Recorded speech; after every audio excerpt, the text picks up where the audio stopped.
Hey, dog sport handlers. Welcome to the Canine Handler Fitness Podcast. I'm your host, Liz Joyce, your go-to expert for all things dog sport fitness. Whether you're running agility, doing protection work, tackling search and rescue, handling a tough tugger, or just looking to build strength for a lifetime of adventures with your dog, remember, you are half the team, and I'm here to help you stay strong, mobile, and injury-free. Just join me as I break down the unique demands of handler fitness: speed, strength, endurance, everything you need to perform at your best, both in and out of the ring. Let's stay strong, stay in the game, and do what we love. Let's dive in. Hey, friends, and welcome back to the Canine Handler Fitness Podcast. I am Liz Joyce, and today we're digging into a sticking point for many and something that I hear all the time, which sounds a lot like, I know I should work out, so why is it so hard to actually stick with it? If you've ever felt frustrated by that mental tug of war, you are in for a treat. I've run into someone truly special. Heather Sumlin is an incredible mental management coach who helps athletes, competitors, and everyday handlers understand what's really happening in our heads when we struggle to commit and follow through. Heather, I'm so thrilled that you're here. And before we dive into all the gold you're about to share, could you start by telling us a little bit about you, what you do, who you love working with, and what lights you up about this work? I started mental coaching in about 2006. I was working for my father's company, Mental Management Systems. He is an Olympic champion. Before he became the world's best in a sport, though, he was struggling mentally to be able to reach the level of success that he desired in his sport. My dad's an Olympic rifle shooter. He was competing with the current world champion, who was his teammate. They were preparing for the Olympic Games, 1972. My dad was capable of competing not only alongside the world champion, but beating him in practice. And so he thought, hey, if no one on the planet can beat this guy and I can beat him in practice, I have a chance of winning the Olympic gold medal my first time out. That's not what happened because my father trained technically. He had the best coaches, the best equipment, and all of the things. But what he didn't have was mental control in an environment that required it. So when you're competing at the Olympic Games, it is the most pressure filled situation an athlete will ever be in. And my father could handle everything but the pressure. And so he came home with a silver medal because he was so technically skilled, but he wasn't mentally in control enough to snag the gold. So he came home feeling frustrated and irritated at being the world's best loser, is what he would say, because he got so close to winning, but it didn't happen. So he started interviewing Olympic champions to find out what they were doing differently about the mental game, created mental management based on his own research. And then he dominated by applying the mental management system that he created to his own game. So in 1974, he became world champion. He won, let's see, he competed at the world championships. He brought home 15 medals, 8 of them were gold, became the number one ranked shooter in the world. He was literally the Michael Phelps of rifle shooting at the time. In 1976, he won the gold medal in his sport. 78, he repeated as world champion. And the company Mental Management was formed in 1977 when people were wondering, what are you doing differently? You went from being very inconsistent in your sport to being super consistent. What did you do? So mental management was born, and my father was teaching it for a very long time before I came on board working for him.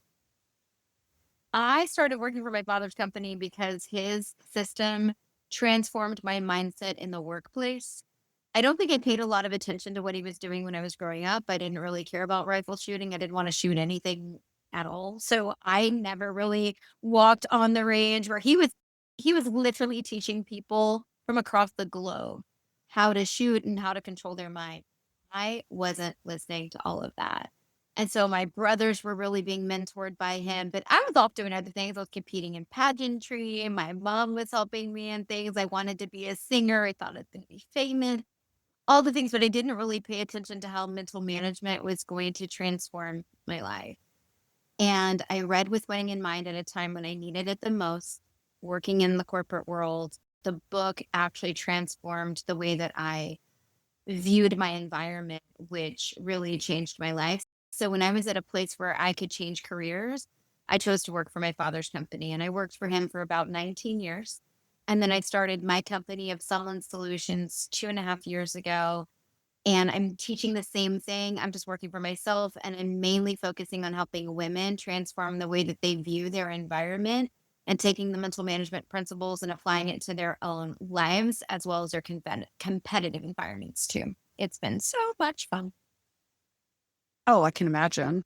Well, I'm looking forward to hearing how you're going to help all of these listeners work through challenges that they have, putting the why into practice so they can continue seeing results and excel in their sports.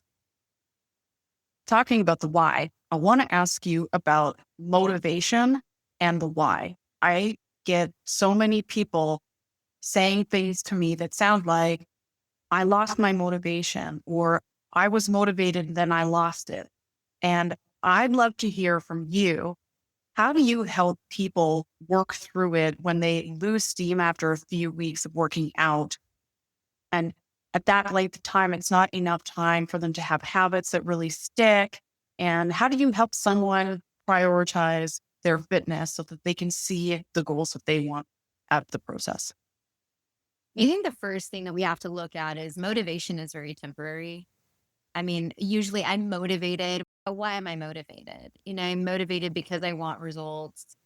But then once things get hard and difficult, then I'm no longer motivated because now I'm seeing all the things I don't like about this goal that I set for myself. One thing that we can talk about real quickly is goals have three phases. So you set this wonderful goal. I want to transform my fitness, transform my life for whatever reason. The first phase of a goal is attraction. Super excited about this goal. I'm going to think about everything I like about this goal. This goal is fun. This goal is awesome. I'm going to do all the things Liz told me to do so I can get where I want to go. Woohoo! But then we hit distraction. Distraction is the second phase of a goal, and that's where we're thinking about all the things we don't like. All the things that we think are awful. Oh my gosh, I have to get up early to add this workout in. Are you kidding me? I like to sleep.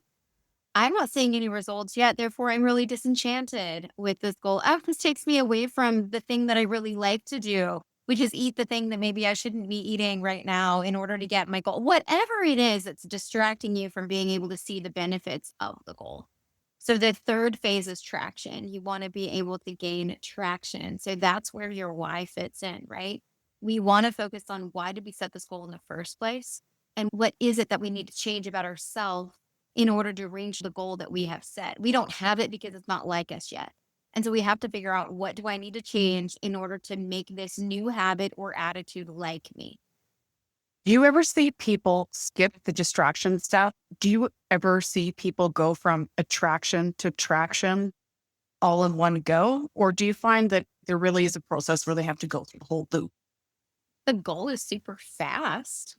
My dad tells this story when he went back to school again in like 2000. He decided to go back to school to get an IT degree. My father's ambitious. And he's like, if I can learn something about IT, that is the wave of the future. Maybe I can create something that's going to make me more profitable and help my business, blah, blah, blah. So I'm going to go back to school and get another degree. And there was this wonderful program. You just had to go on Saturdays. And as long as you already had a bachelor's, you could get another bachelor's in a year. But you had to go all day, every Saturday for like a year. And my dad was an attraction. I love this. It's a great idea. Until he had his first exam in this class. And he says, I'm taking this exam. And my goal, I was going to get a 4.0. I was going to go to school to learn this time. I went to school to get out the first time. And he said, so I'm taking this exam and there's only 4 questions. And the first question that he didn't understand. And all of a sudden he hit distraction like crazy. He's like, why am I doing this? This is ridiculous. I could be making money. This is a prime day for people to bring me in to speak and to go travel and do amazing things. Why am I doing this? What's the point? And he's in distraction, not for too long, but for long enough to start to doubt why he's there.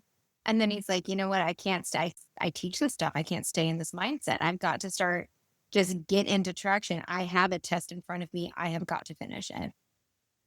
Second question, he understood and knew. Fourth question, he understood and knew. Finished the test before anybody else, walks over to the professor, puts it on his desk and says, "That's the best 75 you're going to see all day." And I didn't understand the first question. Professor then looks at the test and that's the question. He goes, "Oh, I teach two different programming classes. That's one for a different class. You shouldn't know the answer to that. I'm going to drop that question anyway." Dad got 100. Point of the story is oftentimes when we're in distraction, we're focusing on all the things that really don't matter. It causes us to lose energy, to lose focus, to lose momentum, and that motivation to get where we need to go. So, what we need to do is be disciplined to focus on the things that we can control. He could only control the answers to the three questions that he understood. So, sometimes what appears to be the case isn't the case, and you cannot control it. So you go ahead and release that control, you do what you can, and you move forward. I think that's applicable lesson for people who have injuries that come up. That is a part of being a human, or have dog injuries that come up, or otherwise maybe take them off track. I love that story. You talked a little bit about, just briefly, and I want to pick your brain about this, about people's identity and their self-belief. As I noticed that handlers who really stick with their fitness long term begin to see it as a part of who they are and not something that they should be doing to get to a goal. How do you help people shift from seeing fitness as an uncomfortable obligation to seeing it as a part of their identity? So when you think about mental management, there's three mental processes that performance is a function of. You have your conscious mind, which is your thoughts, your subconscious is your skills, and your self-image is your habits and your attitude. If we don't have something now, it's because it's not like us to have it, or this goal has not been realized because something needs to change within us in order to make it happen. And fitness is like that, where I have to become someone who chooses to go to the gym or chooses to fuel my body in a certain way and utilize my body in a certain way in order to become quote unquote fit. But that's not who I've always been. So how am I going to get there? Well, we have to change self-image. Well, your self-image is changed through imprints. What you think about, talk about, write about, who you hang around, what you watch, what you listen to, what actually happens to you. All of these things are imprints onto your self-image. So the more you do something, the more you think about something, the more it's like you to do something, the more that self-image changes to where that becomes your comfort zone. Your self-image is the upper and lower level limits of what's like you, which essentially is your comfort zone. I've told you in the past when we've had conversations that I only run when I'm chased. That's my comfort zone, right? I have identified myself as someone who sits much more than I move. And that is not necessarily going to aid me well if I'm choosing to be in a sport like agility, where I would need to move my body. Now, for your listeners, understand I have dogs. I don't actually compete in dog sports. I do work with dog handlers. And so I understand that there are things that you have to change about you in order to reach the goals that you set or the goals that you've set for your dog, because you have to be their equipped and capable handler to get where you want to go.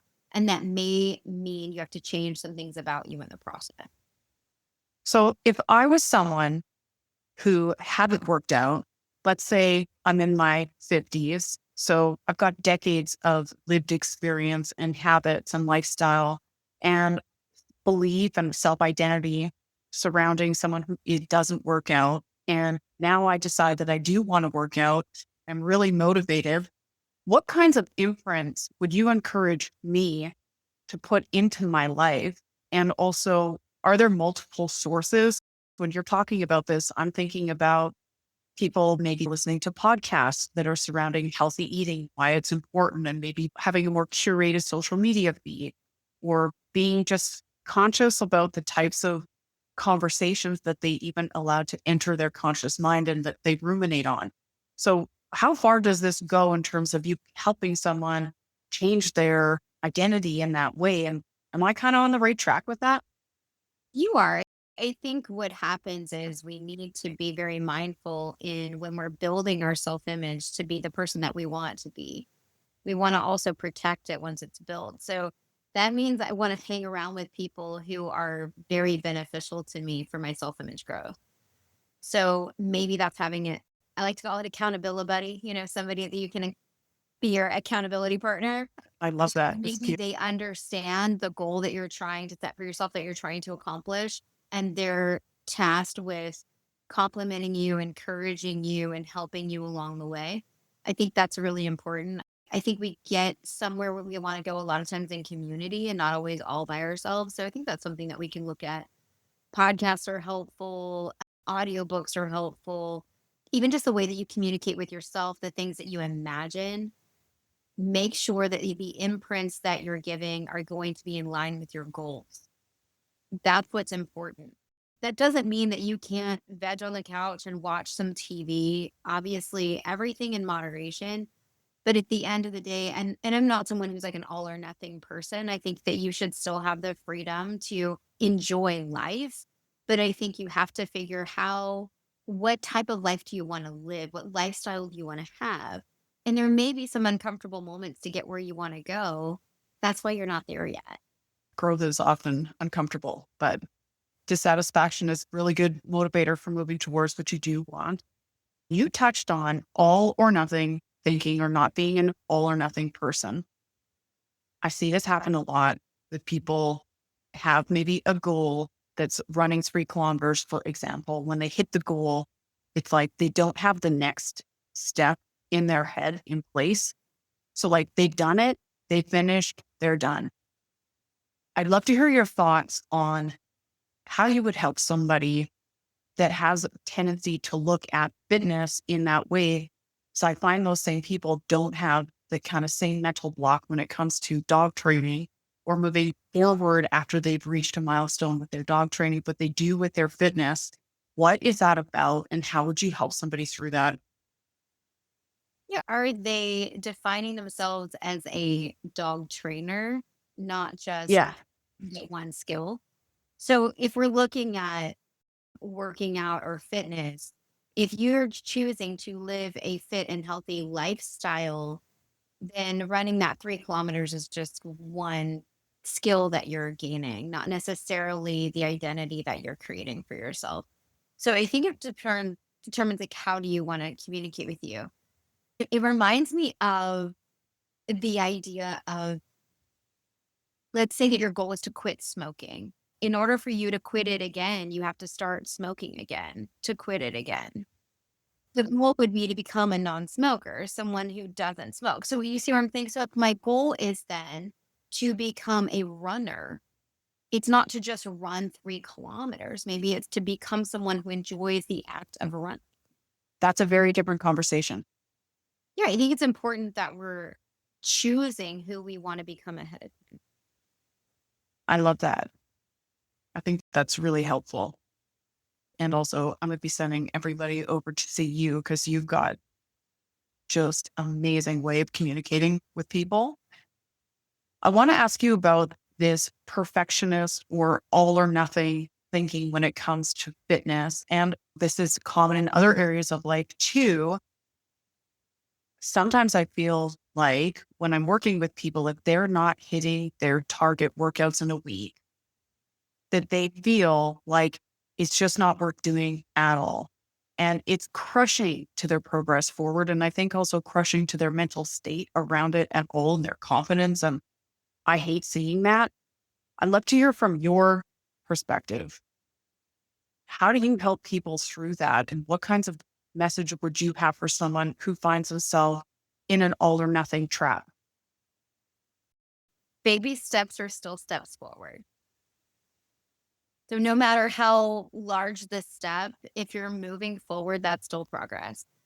It may not be as fast as you want to get there. It may not be as exciting as you want to get there. But if you're getting there, you get. I was sitting in a seminar that he was doing, and somebody really wanted to be a world champion. And he's like, well, does it matter when you do it or that you do it? I'm like, well, it matters that I do it. He says, okay, then why are we limiting the timeline to this year? And it's one of those things where if you're giving yourself such a short window, it can be overwhelming the amount of pressure you could put on yourself to make it happen now. And so maybe we need to extend the timeline and give ourselves a little bit of grace as we're moving forward. Because if we're taking those small steps, at least we're getting somewhere.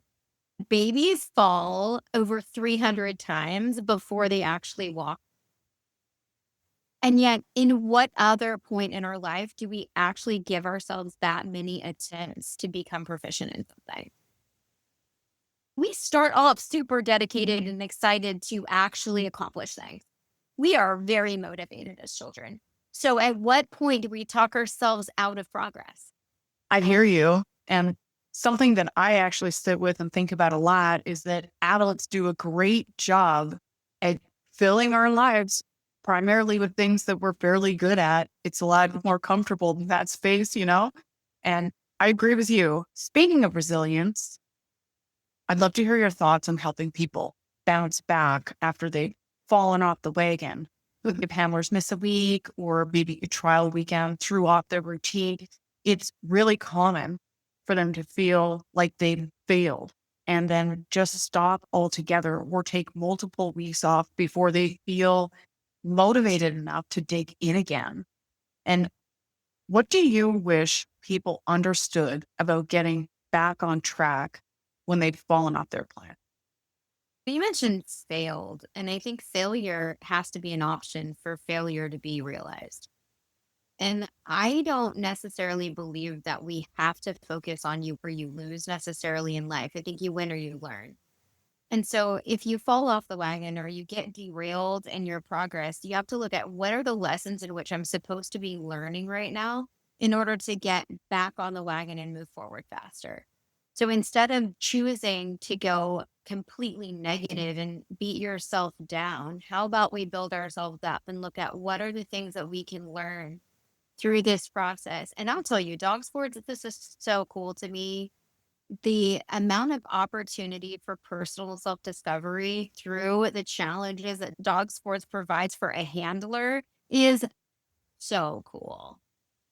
And some of you are like, I'm tired of learning. But seriously, it's so cool because your dog provides opportunities for you to learn as you're trying to teach them skills and trying to get comfortable in these competitive environments. You get another dog later, they teach you a whole different set of skills. It's like I have a different child. God doesn't give you two the same. So you got to learn. I think it's something that we need to be eager and excited to learn who we can become through the process instead of so perfectionistic in our mentality. I think that's really helpful for people to be able to think about it through that lens. And hopefully that hits home for some people. And I like to call things like that not getting back on the wagon, but it's just a restart and always starting with more information. It's not like a failure. It's just information about what didn't work for you. And especially when people haven't been working out for a long period of time or this intensity is new to them, I think it's really important to understand that finding a zone where it works for you and exercises that you like that make your body feel good, all of that takes some time and some playing around to find your rhythm. And I would hope people take from this that having a bit of patience and kindness towards themselves is helpful. I want to ask you about people that you see that sabotage their mental game. So a lot of people start off super strong and then say things like, I'm too old for this, or I don't have time for this. My body is injured and it doesn't move like it was before. I think that also comes from a place of maybe having a peak fitness in their younger years and then returning to fitness and wanting to move and be strong like they were when they were younger. And it's just maybe going to take some time for them to get there, but it's frustrating. So, how do you help people through that? It reminds me of, I think it's a Chinese proverb, but it's when is the best time to plant a tree? 20 years ago. When is the second best time to plant a tree? Right now. It's one of those things where you have to realize, yes, you may have some limitations or differences in your ability because of your age. But if you wait until tomorrow, you may be waiting forever. And you have to look at what are the benefits to starting now. And it goes all the way back to the why, right? Why are we doing it in the first place? What is the point of making this change within ourselves? And do we want to? Because a person who doesn't want to change isn't going to. And no matter how good of a fitness coach you are or how good of a mental coach I am, we're not going to convince them that they should do it if they are not convinced themselves that it's important and worthwhile to do. And so the why has to be there and has to be strong enough to get them to want to change those behaviors. I was telling you before about a webinar that Barbara and Tia and I are doing. So Barbara Courier, who has 20 years of experience in agility, and Tia Anders, who has, I don't know, 15 or more years of experience in nose work. We partner together on a Patreon channel, and we're also doing a webinar and a webinar series together. And we're going to tackle some of these common mental mistakes that handlers make when they're competing in any dog sport. And I highly recommend that your listeners join us. It would be great. But something that I've realized is a lot of the things that we struggle with in dog sports are things that you struggle with in everyday life. And so when you're looking at changing your thought process towards fitness or your sport, it could very well be that you can take those same like mental management principles and apply them to everything that you do in your life. And so I think when you don't limit yourself to believing that, oh, this fitness change that I'm making is only going to help me in dog agility, for example, or this thought process is only going to help me in my dog sport, you're minimizing the actual progress you can make in your life. So remember that whatever you're learning in your sport, it's gonna help you become a better human. Is it your goal to become the handler your dog deserves? Isn't that the ultimate goal? If that's the ultimate goal, you're gonna learn a lot of opportunities for you to become a better human, even without, which is really transformational if you choose to accept it. It really is. When people haven't been working out and they start working out and it sticks, they're 3 or 6 months in, the changes in how they sleep, their energy levels. I find they dig into life in a general sense with a lot more intensity. And it's quite a cool thing to see.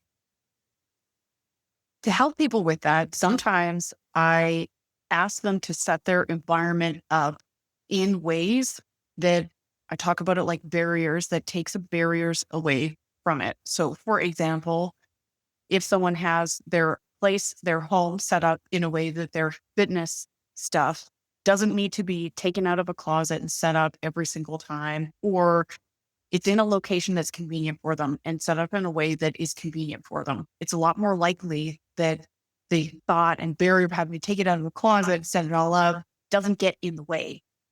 Do you advise people to do that as well, to set their environment up in a way that's more conducive to them tackling new challenges? And also, further to that, do you ever have people create habits by using something that's already in their routine as a cue for doing the new thing? Yeah, it brought back this memory. So back in 2020 during the pandemic, everybody wanted to get into fitness because it's the one thing you could do from home, right?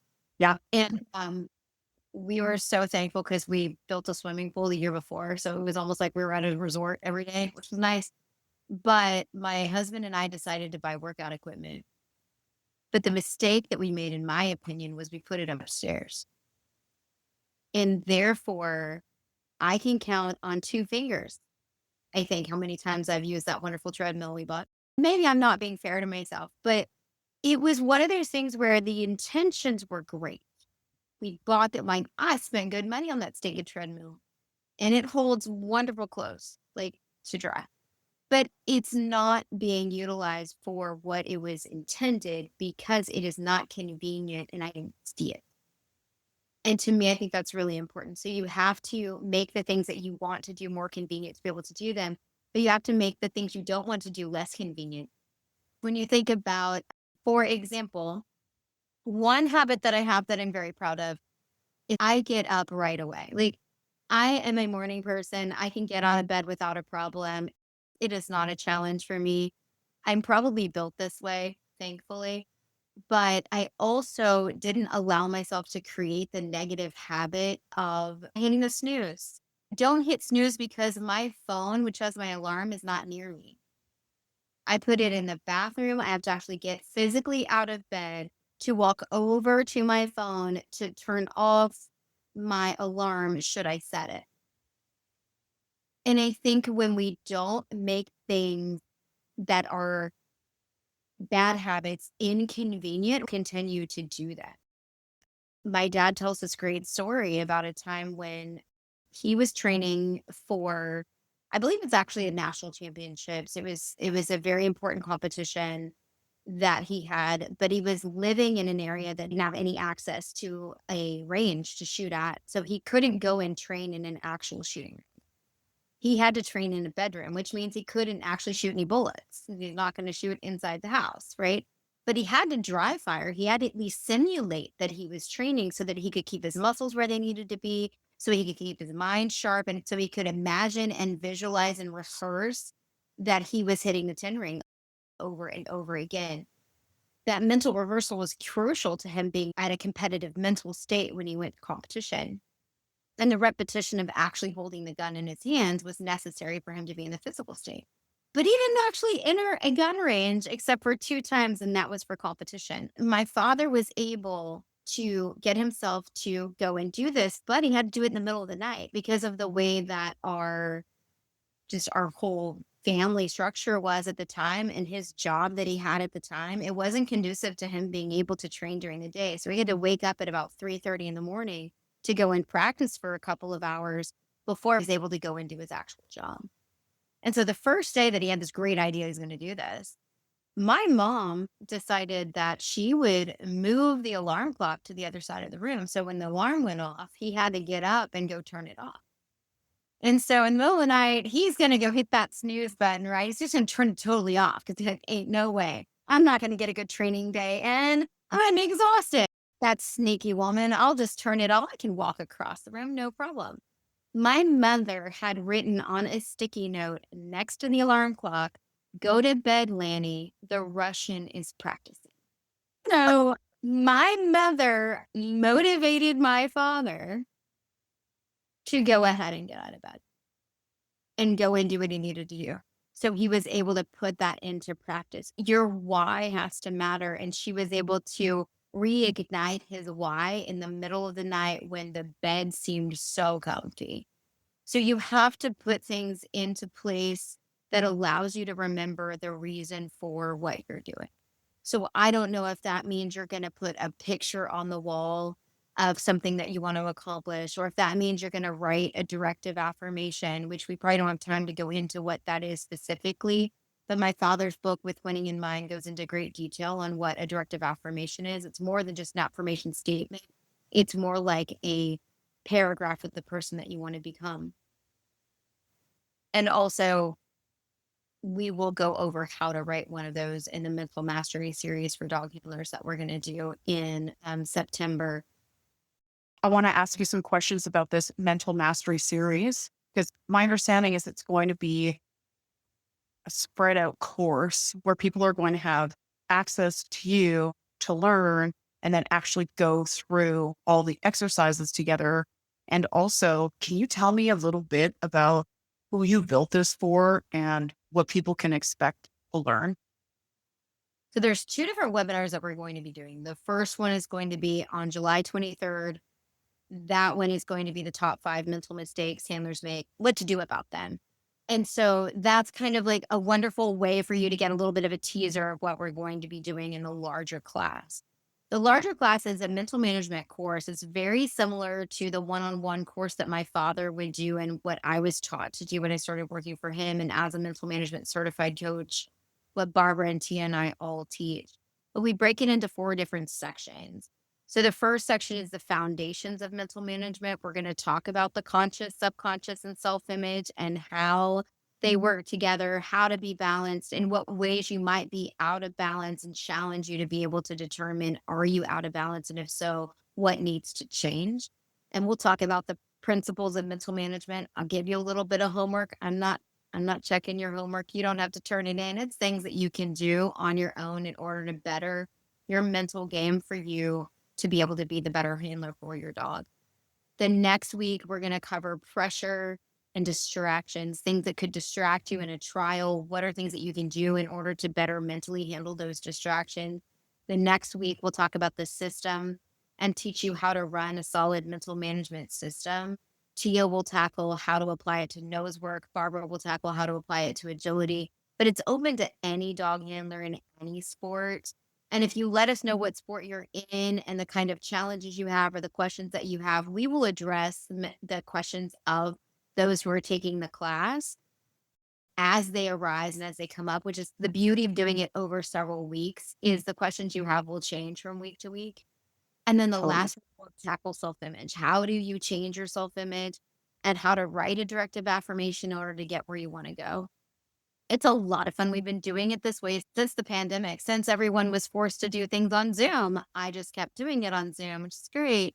So it can be anyone, anywhere can take the course. You do not have to attend live. I highly recommend that you do if you can, but it will be recorded and available for 30 days after the webinar series is over. You'll have access to go back and rewatch and make sure that you've written some really good notes. But it's my favorite way to train because it gives people an opportunity to get bite-sized information, to be able to apply it then on their own as they have a trial, to be able to come back and ask some questions.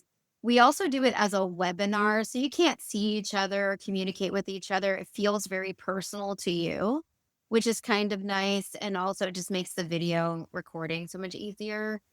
And then you also get an opportunity at the end of that to be able to have a Facebook group that those who have been through that course have a chance to join, which is really exciting. And so that way you're able to communicate with other people who have this training and should understand how to run a mental management system and encourage and motivate each other at a trial, which my hope is to make the dog sports community as positive and beneficial for the handlers as possible.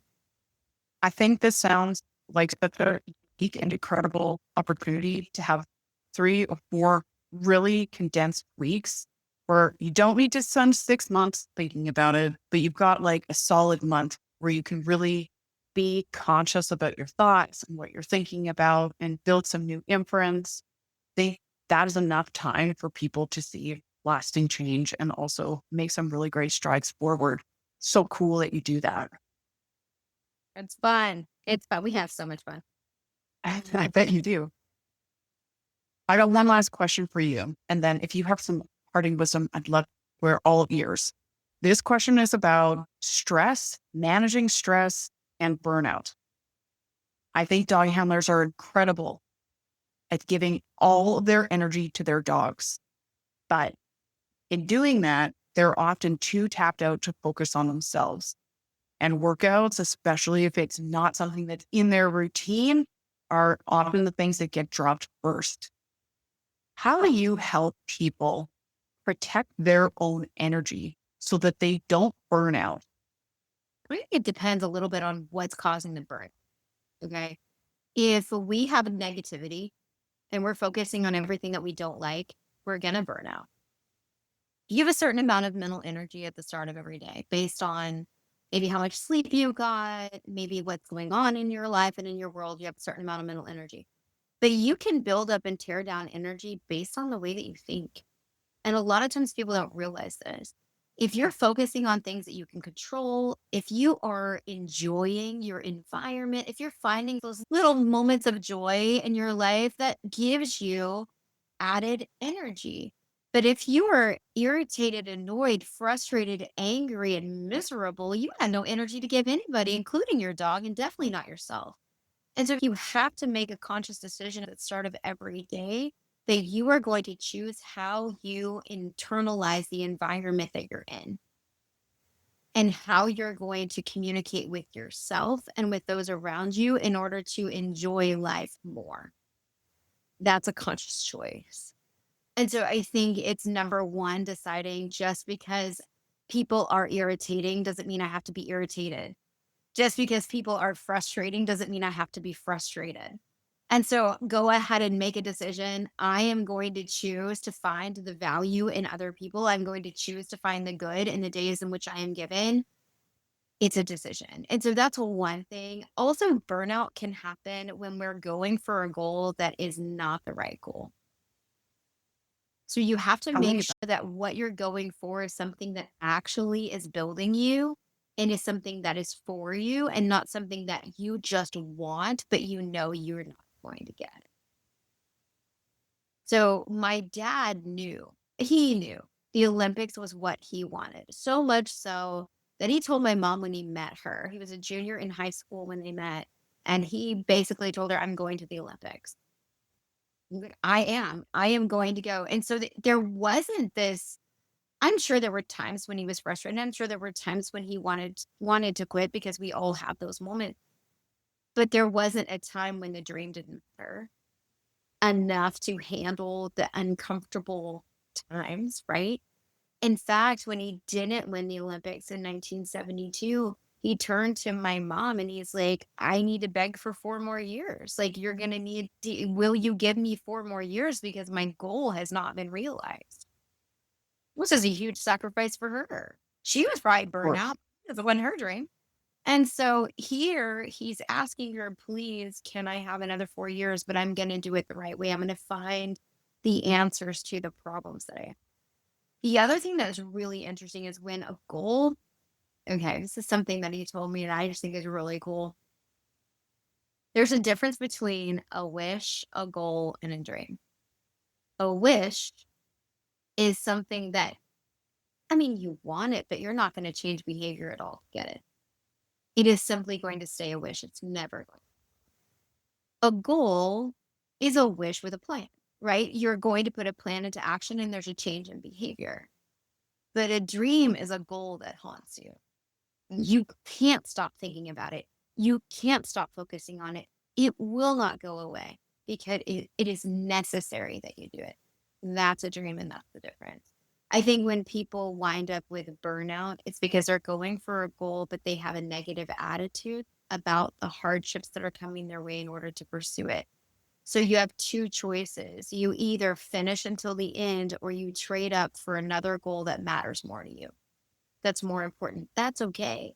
You can trade up. What you don't want to do is trade down to something that just happens to be easier. I love that distinction of trading up and trading down rather than giving up and choosing something else. You can trade up, or you can have to just decide that's not worth your pursuits. I think that's awesome. All right, friends. I hope you have enjoyed this conversation with Heather as much as I have. It was packed with so many practical nuggets. And I hope you're leaving feeling a little more clear with some nuggets of how to take in your environment and your own thoughts to inspire change and ready to take the next small step to work towards your goals and your dreams. Heather, thanks so much for joining us today and sharing your wisdom. Before we wrap up, I'd love it if you could tell them really quick how to find your Patreon page and also tell us about your podcast, girl. So the Patreon is Mental Management Solutions for Dog Handlers. It is on Patreon. It's an app on your phone that you can snag and you can listen to our content. We post something every single week. It's a lot of fun. For example, Patreon members right now, they get a 50% off discount code that they can use on our top 5 mental mistakes handlers make and how to avoid them. So you want to become a Patreon member and then use your discount to then pay for your session so you can save a little money. The podcast is called She Wins Solutions and Stories for Women. My favorite demographic to work with are women who are pursuing big goals. And the majority of people that I've interviewed on my podcast are people that I've worked with before. I work in 2 primary markets. I work in dog sports, working with handlers. I also work in pageantry, which probably surprises some of you. Like, what is that? Why is that? And what I have noticed is those who are in that world a lot of times go on and do some pretty remarkable things when they're outside of competing.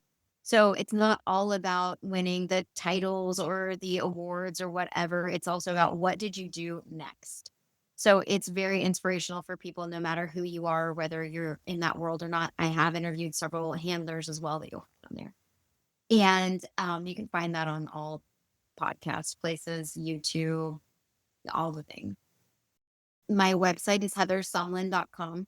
And you can look on there under webinars and you will find the webinar we're doing this month. And then very shortly, I will be promoting the Mental Mastery series that's coming up in September. I believe we're starting at the second week in September. that timing's just perfect. Summer's kind of wrapping up. Kids are back in school. If you have kids that are going back to school, and kind of like the fun excitement of the summer sort of winding down. I think that's a really great time for people to take their summer and all the adventures they went on, what went well and what didn't go so great, and then really take stock and put a plan in place so they can improve themselves for the next year. I really want to say thank you again so much for taking the time to be here today. This was just a fantastic conversation. I've learned a lot from you, and I'll be sure to link all these resources in the show notes. So those of you can go check those out. And I look forward to talking to you again soon, Heather. Awesome. Thank you so much, Liz. Thanks so much for being here with me today and choosing to spend this time investing in yourself. I hope you feel encouraged to take action. Even the smallest steps forward will add up in ways you cannot even imagine yet. If this episode gave you something to think about or lifted you up, please share it with a friend. You never know who might need these tools and reminders today. And remember, you're never alone on this. For more information, practical tools, workouts, and resources to help you get stronger and more confident both in and out of the ring, head on over to caninehandlerfitness.com. You can also find me on all the socials under the same name, so come on over and say hi.